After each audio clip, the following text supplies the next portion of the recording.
The rebellion was crushed by the loyal regular army, who released the crown prince, and millions of Ethiopians recalled the emperor's words when he was forced to flee from the fascist hordes 31 years ago. I will reorganize and fight again. Haile Selassie returned from Brazil, and order was quickly restored. The rebel general was hanged in the public marketplace. The crown prince escaped punishment, as the moderates maintained that he acted under duress. Will your son succeed you on the throne, Your Imperial Majesty? Why you ask me this? If he can't inherit my throne, why I say her apparent throne of Ethiopia? Succession to the throne in Ethiopia is inherited as to family, but not necessarily as to individual. The strongest or most astute prince of the family succeeds to the imperial crown. Succession is now limited to one of the royal line of Solomon and the Queen of Sheba. The emperor has been delegating his ceremonial duties increasingly to his eldest son and heir, Crown Prince Asfawasan, who has recently been playing a more important role in public life.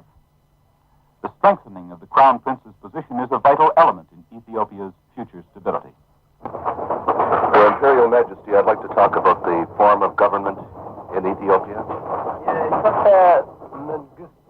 The form of government we have in Ethiopia is essentially what we have inherited from our forefathers. We have merely established the constitution in order to give it a legal and a firm basis.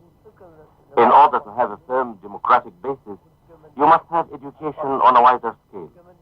For that purpose, we have seen to it that educational facilities are expanded throughout the country. We based ourselves on certain fundamental democratic ideologies. These have been practiced by our forefathers. We gave legal sanction to it, and this, in the broad aspect, is the general framework of the Ethiopian governmental institutions. What the people of Ethiopia need now is to get as much foreign aid as possible, so that the developmental process of the country will be quickened. And once we achieve this, we are going to be in a position to make, with other countries, maximum contribution to the maintenance of international peace and security. Is there a parliament in Ethiopia, Your Imperial Majesty? Since I gave the constitution, we have the parliament with all power. We give the power useful for the parliament. Would the parliament be very much like the one we have here in Canada, with elected members from all over the country? We have two chambers in our parliament. One is the Senate, whose members are appointed by the government. The other is the lower house, or House of Representatives, whose members are elected directly by the people.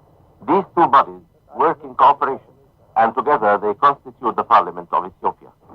There are millions of Christians throughout the world, Your Imperial Majesty, who regard you as the reincarnation of Jesus Christ. I had heard of that idea. I also met certain Rastafarians. I told them clearly that I am a man, that I am mortal, and that I will be replaced by the oncoming generation, and that they should never make a mistake in assuming or pretending that the human being is emanated from a deity. But, despite this clear declaration, millions of Ethiopians still believe that he is the reincarnation of Jesus Christ. Others at least proclaim him the defender of their faith and the symbol of their power. They always sing to him songs of praise.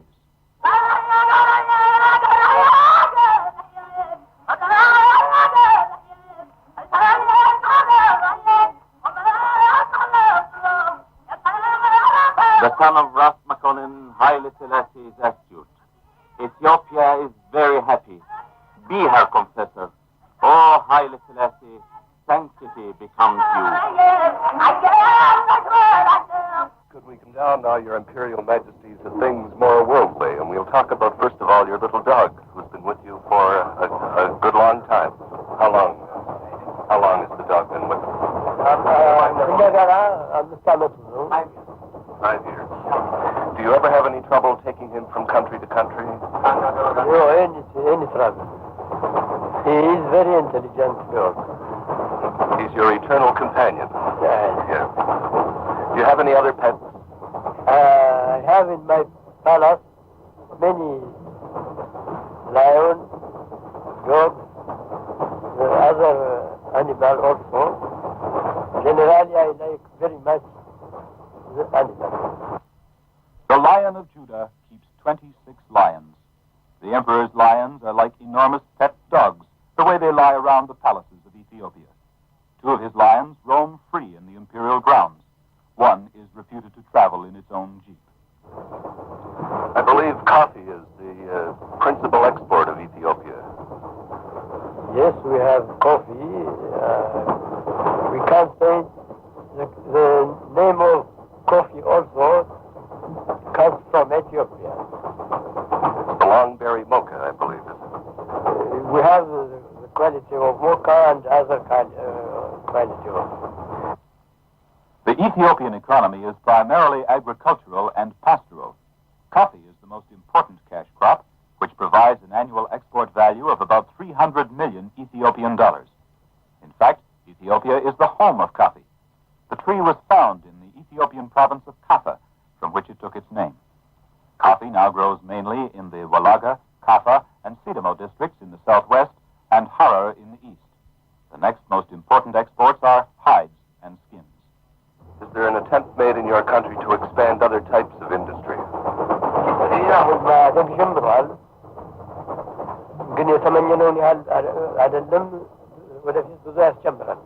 Industry is developed in our country, but we do not find the rate of growth fully satisfactory. And I'm confident that we'll quicken the pace of industrial development. In 1964, Ethiopia acquired the new status symbol of developing nations, television. Is television a factor in your country? Yes, in our capital in Addis Ababa, we have the television.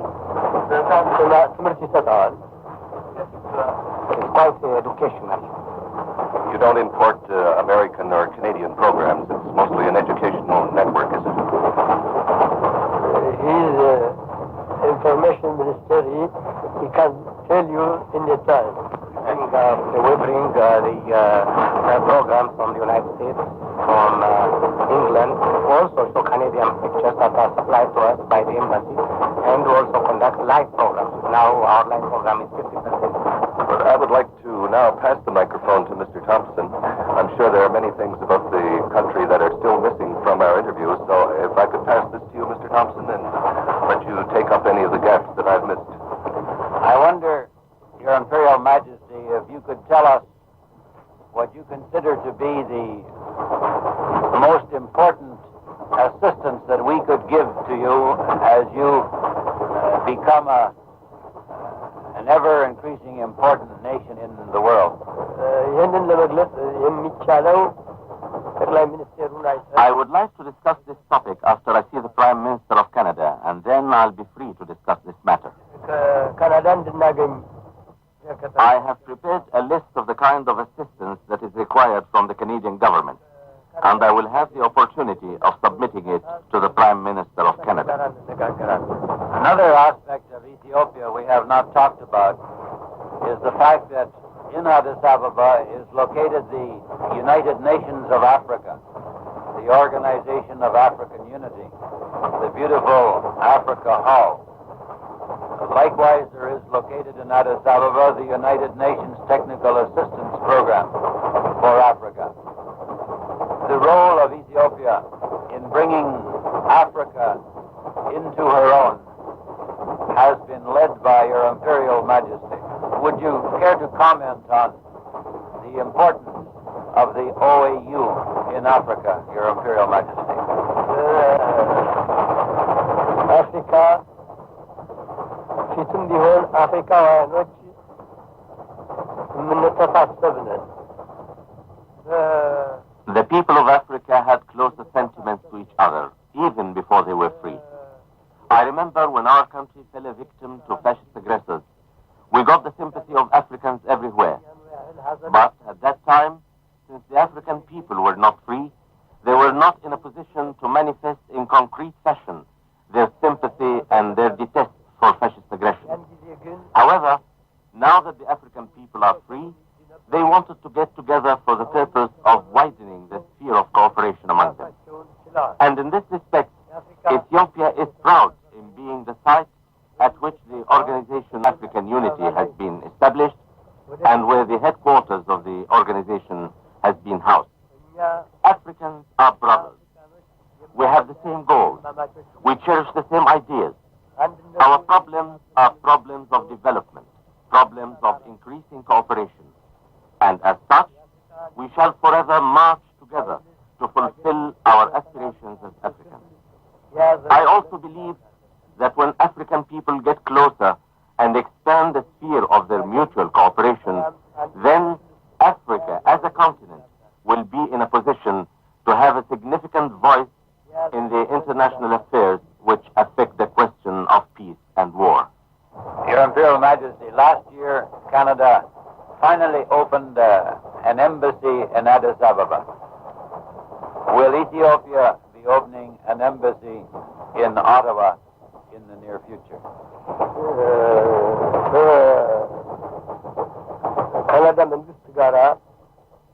Canada and Ethiopia had concluded an agreement about the establishment of diplomatic relations. I am glad to see that Canada has fulfilled her part of the promise and established an embassy in Addis Ababa for our people. It was a happy occasion for me to see that, and I'm really delighted at the brotherly manner in which the Canadians have regarded me ever since I set foot in this country. Thank you very much, Your Imperial Majesty.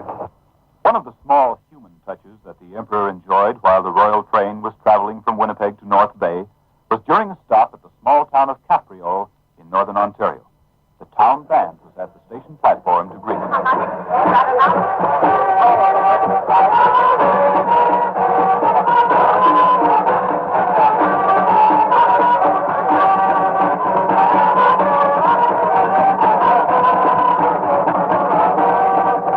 With the train underway again, after a personal appearance by the Emperor, Bill McNeil spoke again with the Honorable Robert Thompson.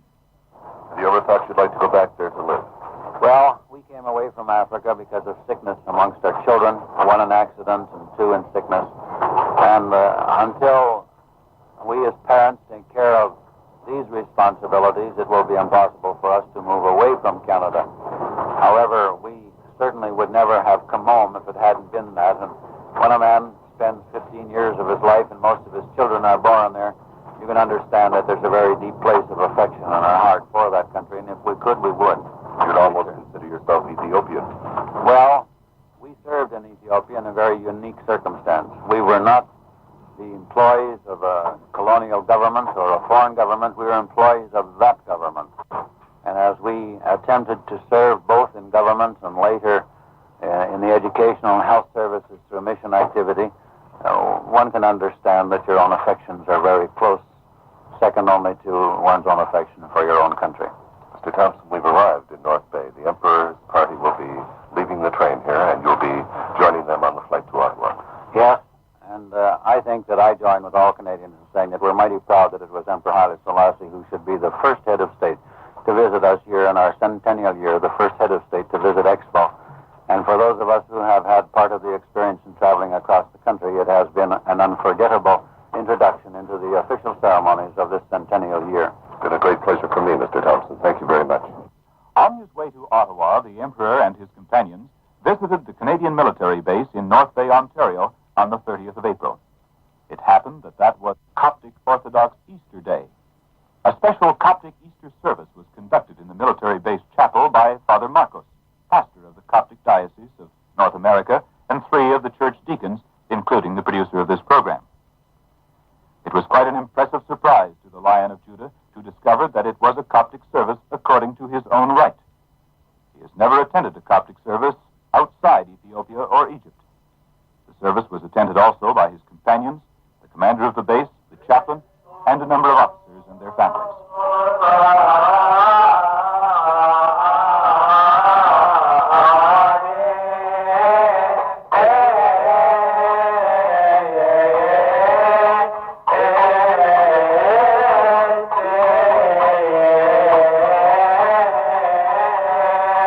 The Emperor was escorted by the priests and the deacons, who were chanting the Easter processional hymn to a seat of honor at the top of the aisle facing the altar.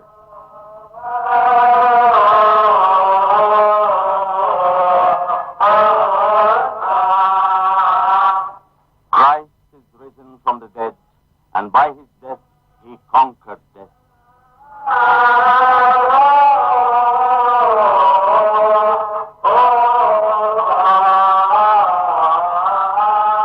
The Easter liturgy was performed in Arabic, Coptic, and English.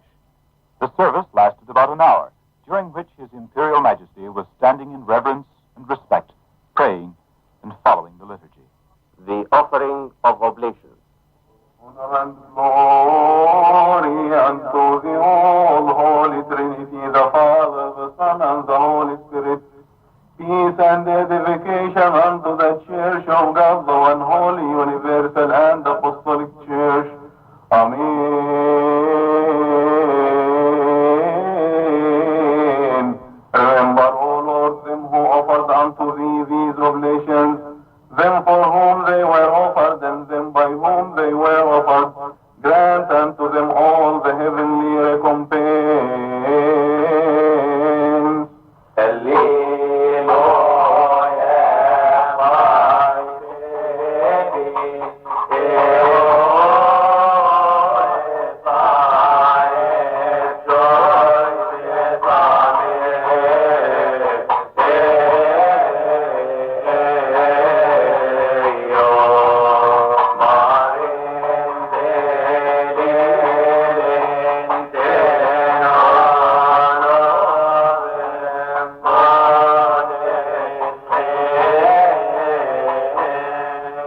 During the service, Father Marcos delivered a short sermon and concluded by saying, In this day, as we celebrate this Easter, may we lift up our hearts and praise the risen Christ to lead us in victory, having Him our Master and our Lord. May I take this opportunity to extend on behalf of His Holiness Pope Kyrillos, the Patriarch of the Coptic Orthodox Church, and on behalf of the Diocese of North America, to extend to His Imperial Majesty, the Emperor of Ethiopia, Haile Selassie, and his honored companions, our sincere wishes for this Easter day and the years to come. Amen. during the prayers of intercession, another special mention of His Majesty.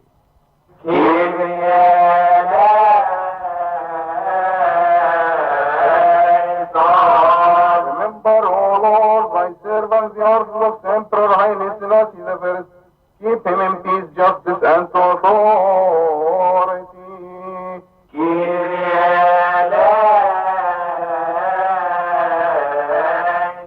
Following the Coptic church service in North Bay, the Emperor departed by plane for Ottawa, where, after inspecting the guard of honor, he spoke to the Canadian nation. የተከበሩ አገረ ገዢ፣ ክቡር ጠቅላይ ሚኒስትር፣ ስለ ኢትዮጵያና ስለ ራሳችንም ጭምር አሁን የተናገራችሁት ቃል ስሜት We are deeply touched by the kind and generous words addressed to us and our country. We are pleased to find ourselves once again in this beautiful capital city of Canada. We shall not pass without mentioning here our deep sorrow for the unexpected demise of the Honorable General George Vanier, who had earlier extended to us the invitation to visit this great country. We express our deep appreciation for the warm and friendly reception accorded us during our present as well as our previous visits to Ottawa, which we always recall vividly. We are particularly pleased to say how happy we are for having had the opportunity of visiting the western part of Canada, an exotically beautiful and rich country. Wherever we have gone, we have been given tumultuous welcome, for which we are deeply grateful. What we have seen so far during our trip, starting from as far west as British Columbia, up to now, has been splendid and an enriching experience. We take this happy occasion also to express how keenly we look forward in the next few days to visiting for 67 and to continue our participation in the Canada's centennial celebration. This will no doubt afford us the opportunity to observe in person the achievements realized by the great and industrious people of Canada in such a short period of time, and to learn more about the people of this country and the progress they have made, which can be an example for others to follow. It is our expressed hope that this visit will further strengthen the long-standing bonds of friendship which exist between our two countries and peoples.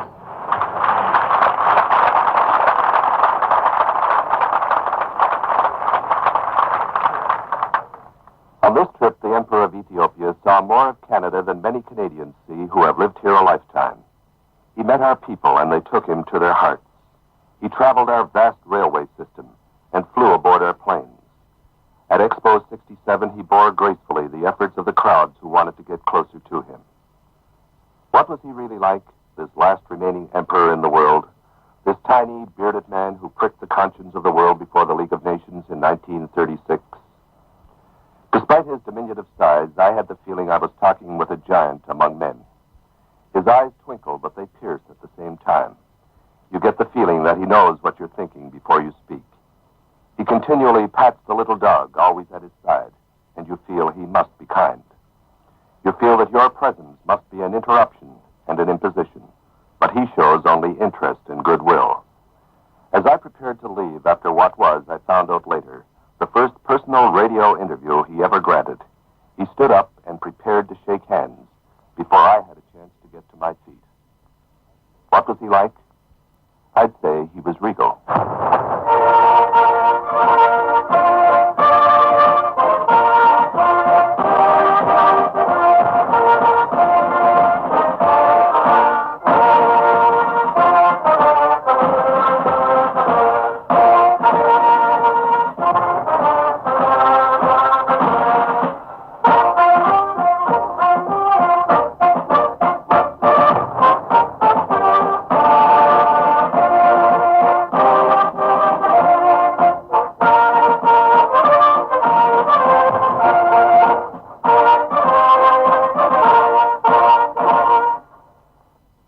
Project 67 has presented The Conquering Lion of Judah, a profile study of His Imperial Majesty Haile Selassie I, Emperor of Ethiopia.